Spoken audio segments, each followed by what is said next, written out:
Hi, Kenny with One Source RV. Today we're going to be talking about roof sealants and different types of roofs on an RV and how the sealants apply and how they last.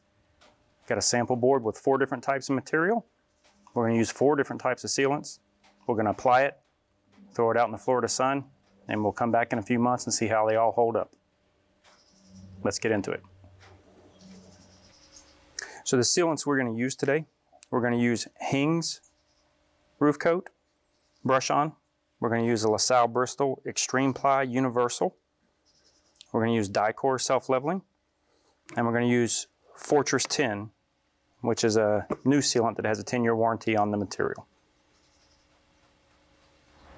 So Fortress 10 comes with everything you need to clean off old sealant, scrub it, degreaser, everything to clean off your old roof and get ready to apply with the new.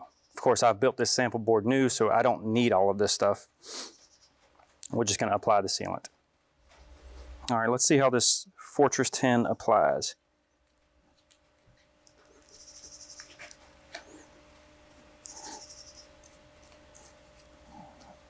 I always go kind of thick on the seams.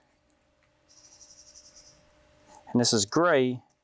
It doesn't come in a white because it has Kevlar infused in it, which will just turn colors over time anyway.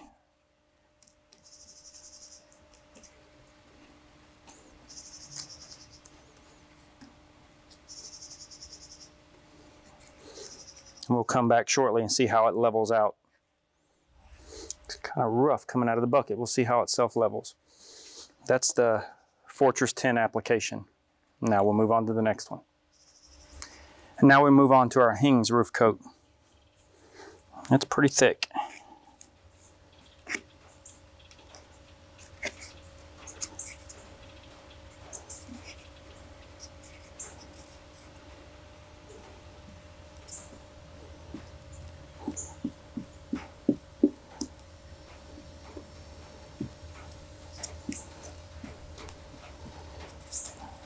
Make sure I'm working into the seams real good.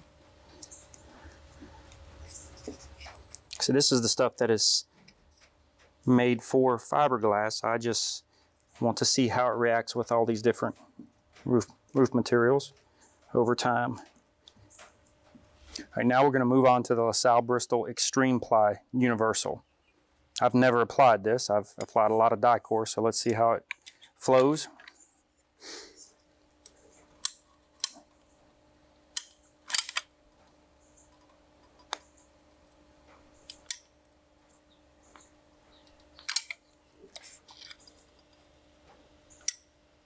With any self-leveling, you put a big enough bead and it falls down gravity-wise into the cracks.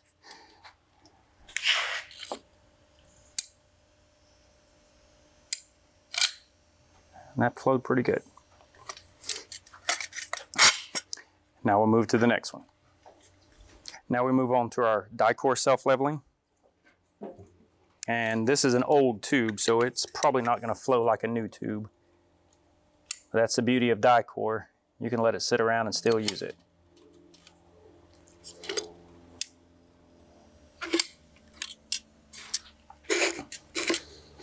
And that is all of our sealants applied. We'll let this self-level, give you an overview of what it looks like after it's leveled. Then we'll throw it out in the elements and see how it holds up. All right, so we'll look at these individually. The Fortress 10, as you can see, it's leveled out somewhat, still a little wet, but it still has a textured look to it. So it didn't level quite as good as the Hing's. I mean, you can see the Hing's is almost smooth after 30 minutes. The Extreme and the Dicor are almost identical. They're self-leveling to the point where they're going to fill cracks, but they're not going to flow out flat like this Hing's. So now we'll see what the test of time will do for us. We'll put it in the sun and the rain and the wind and hurricanes, and we'll come back and talk later. Now what you're seeing is the board in the actual condition that I retrieved it from the field it laid in for 6 months. It's dirty, molded, got some leaves on it, and that's exactly what we want, real conditions. So I'm gonna take all aspects of this, and I'm going to clean it up, and when it's cleaned, we'll get a better idea of how it performed. So 6 months into our test board, I've got it cleaned up. We're going to go through and see how everything worked on each different material. So we'll start with Fortress 10 on TPO. Adhesion is very good. Appearance, it didn't apply very well because it doesn't self-level, but it appears to have worked well on TPO. Move over to EPDM, same thing, nothing peeling, nothing cracked. Vinyl, same thing, nothing peeling, nothing cracked. Commercial rubber, nothing peeling, nothing cracked. Now we move on to Hings. We'll start with TPO. Looks like Hings, the brush on, of course, self-leveled, looks good, no peeling, no cracking. Move over to EPDM. Same thing, looks good, no peeling, no cracking. Now this type of Hings is not designed for EPDM. We're just doing this as a test. It did very well on EPDM. Over to vinyl. Hings looks like it's starting to peel a little bit. In their defense, not designed for vinyl. It's still not a bad job. Over to commercial rubber, almost no adhesion. But they don't claim to adhere to rubber. So there's your assessment of Hings on 4 substrates. Let's move over to the next one.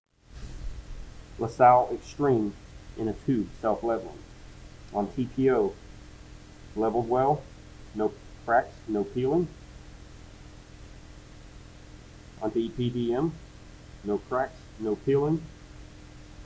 On vinyl, same thing, great adhesion, no cracks. Commercial rubber, identical, nothing peeling, nothing cracked. Now we're on Dicor self-leveling. TPO, no peeling, no cracking. Either side. Good adhesion on EPDM. On the vinyl, same thing. No peeling, no cracking. Commercial rubber, Dicor, great adhesion, no peeling, no cracking.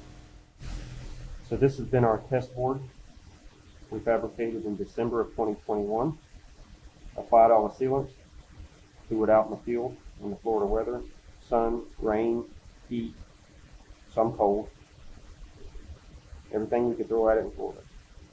Hopefully you can see the lifespan and the way this works on some of the different substrates and roof materials.